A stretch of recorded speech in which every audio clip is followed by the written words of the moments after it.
This is Alan Fenstermaker here with Birdcliff TV. I'm here with Rachel Sinversa. Now, how are you doing today, Rachel? I'm doing great. How are you? I'm doing pretty good now. How long you been singing for? Pretty much my entire life. There's a picture of me in my school yearbook when they send in baby pictures of me in my dad's music closet because my dad's been recording long before I was born. I was 2 years old singing into a microphone. I actually.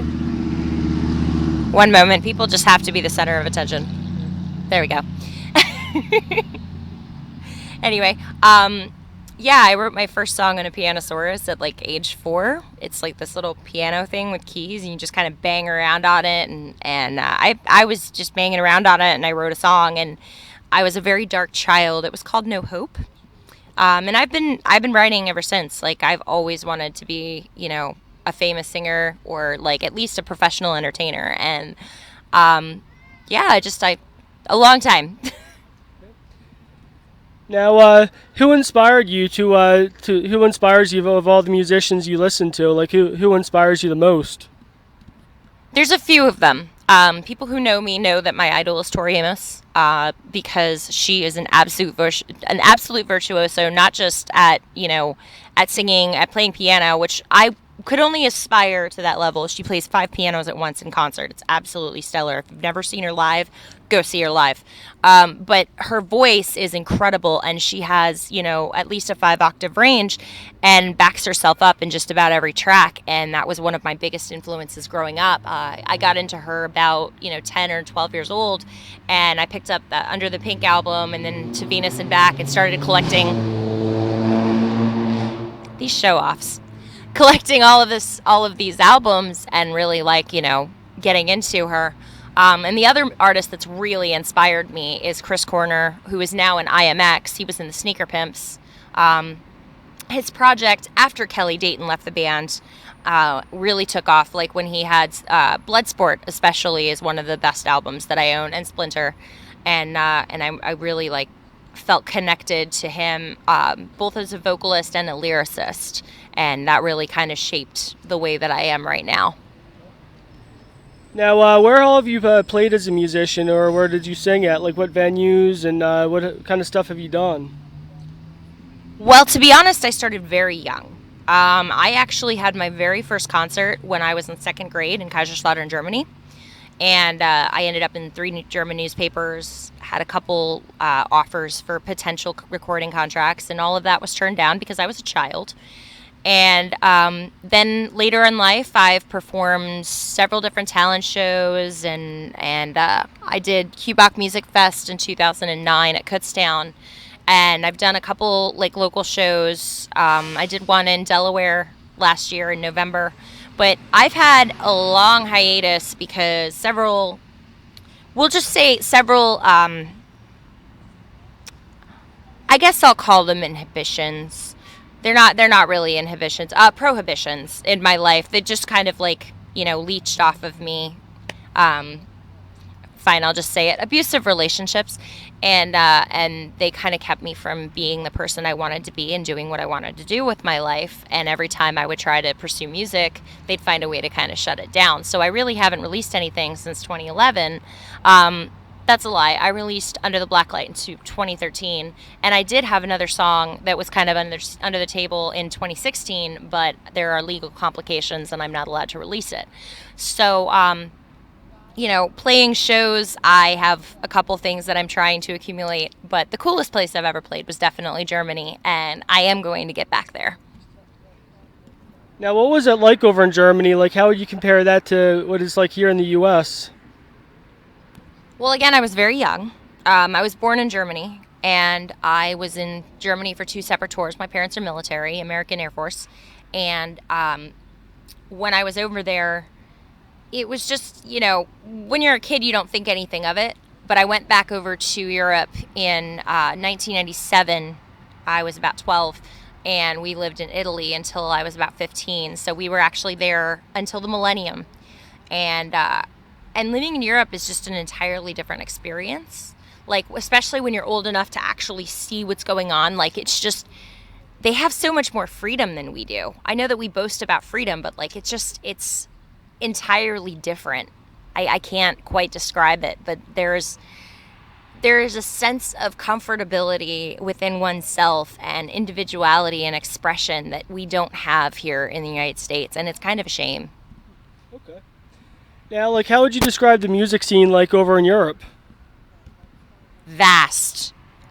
Actually, some of the coolest artists I've ever heard were when I was like living in Italy. I discovered a singer called Zazie. She's actually a French singer, and she's got a lot of really interesting music. There's a lot of really great German bands. There's a lot of really great Italian bands. Actually, when I was living in Italy, I was pen pals with Christina Scabbia from Lacuna Coil because I was living like 20 minutes away from Milan, so we had a lot to talk about. And like it was just such a thriving area for all different genres. Like depending on which country you're in, you're gonna have kind of a different like scope of things. Italy mostly was pop.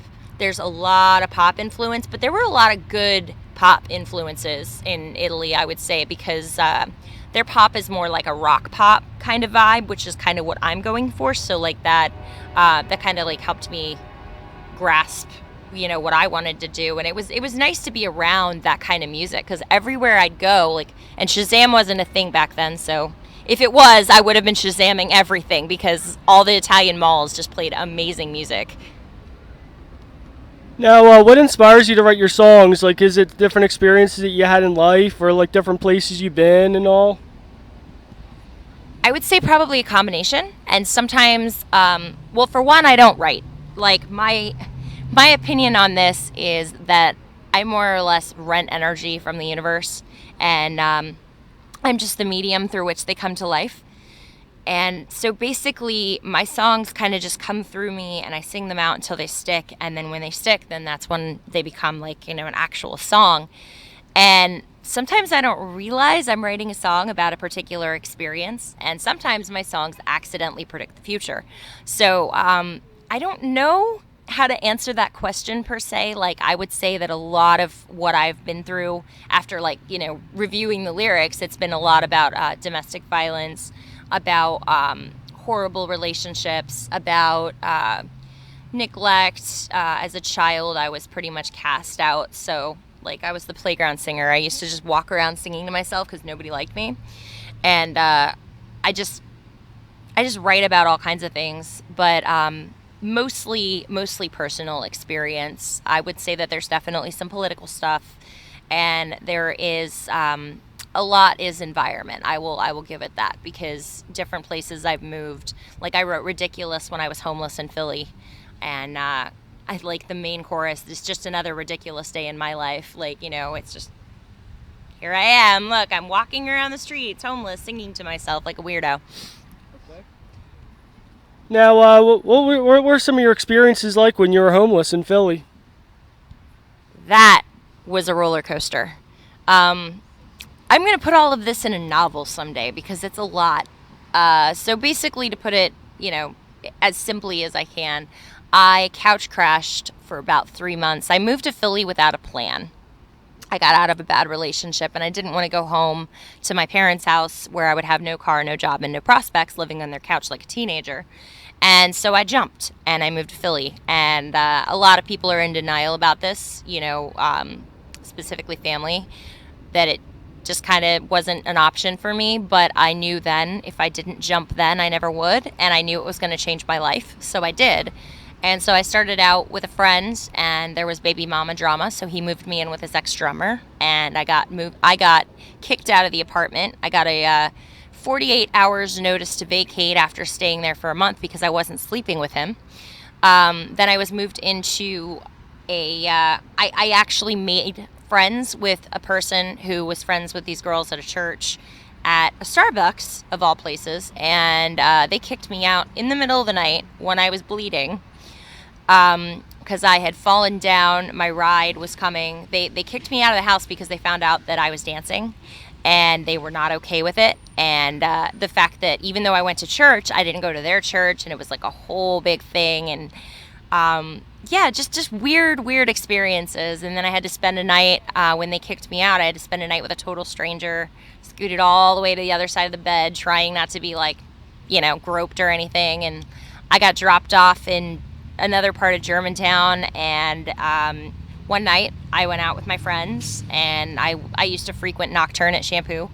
And it was a Wednesday night, and we were on our way home. I had been staying in a boarding house with someone who threatened my life. And so my friend said, "You're coming home with me." And he introduced me to his mother. And the next day, she was just like, "Yeah, you're moving in here." And we moved all my stuff in. I mean, it took us like 3 bus rides to get all of my things back from their houses and stuff, but we made it work. So yeah, it was an adventure. Like I can't even tell you like every single detail because it kind of escapes me. But just the experience is something I feel like everybody should be homeless, if not like on like by circumstance, but by choice, just to like live like that for like at least a week to kind of feel a different sense of reality, because perception is reality, and you really gain a different and more deep perspective when you're, outside of your realm. Now, how would you describe your rise up from being homeless to where you're at now? I tell people I worked my way out of it. There was a lot that went down in the interim. Different relationships, and having my own place, and then getting evicted, and then having my own place, and then having a relationship fall apart. And finally, I have my own place, and I'm holding on to it for dear life. I'm very happy. I have a beautiful calico and a leopard gecko as my children, and I don't plan on moving them anywhere anytime soon. Touring is a different story, but like I'm pretty happy with where I'm at. I would say that the journey was worth it. I mean, it's a lot of the things I've been through. They suck. I'll be perfectly honest with you. And when you finally get my novel, you'll read about that. It's really, really deep. But I wouldn't be who I am today without all of that. And absolutely, like, it was a come up. Now, like, what kind of stuff do you have coming up within the next year that you're doing with your career and all, like with your music? Lots of things. I'm working with Purple Park Studios, Patrick Kearney, and we have a new track dropping very soon called "You Tell Me," and I'll have a tease in here, snippet. Um, Very, very excited to drop that song. I'm going on a promo tour for about 2.5 to 3 weeks, all over the country, promoting the new single, going and talking to venue coordinators and radio aficionados, et cetera, and, and having the time of my life with my friends. And then I have other studio sessions scheduled after this. Like, it's going to be a 13-track album. Diary of an Angel was concepted in 2009. It has taken me 11 years to put out this record, but I'm doing it. And yeah, it's gonna be a really incredible album, and it was worth every mile of this journey. Now, what are some of the spots that you're going to on your tour? Well, I can't quite call it a tour, but we can call it a promotional tour. We're doing Vegas, we're doing LA, we're doing NOLA, we're doing Cleveland, and we're doing Nashville, as far as I know. And there may be some other spots along the way. It's going to be a fun road trip, and I will be documenting pretty much every step of the way via live stream. If you don't follow me on Big O, follow me on Big O at Raelizasin, RAIELIZASIN. That's also my Twitch channel, which I'll be doing more with Twitch very, very soon. I've got a lot of cool stuff coming up with that and the Scavenger. And when I get back, I have a festival with a lot of undisclosed dates. So we'll undisclosed information. We have a date, but undisclosed information. So I'm just going to leave that wide open. But yeah, just stay tuned. Okay. Yeah, thank you for doing this interview. Cool.